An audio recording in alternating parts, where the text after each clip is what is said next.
अप्सरा गांव में एक औरत रहती थी जिसका नाम मंजू था। मंजू की 5 बेटियां थीं।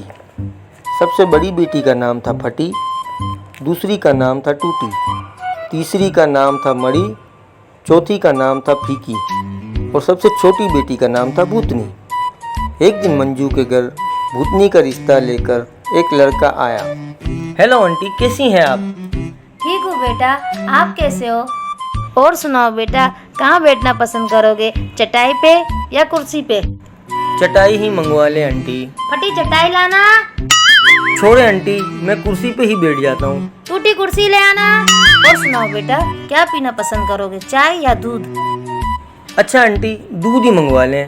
मड़ी भैंस का दूध लाना। छोड़े आंटी, चाय ही मंगवा लें। अच्छा बेटा, फीकी चाय ले आना।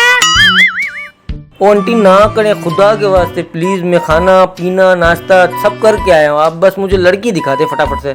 भूतनी को लाना। आपको हमारी वीडियोस अच्छी लगी तो लाइक और शेयर करें और चैनल को सब्सक्राइब करके घंटी के दिए हुए बटन को दबा दें ताकि आने वाली हर मज़ाहिया और अच्छी से अच्छी वीडियो आप तक सबसे पहले पहुंच सकें। शुक्रिया।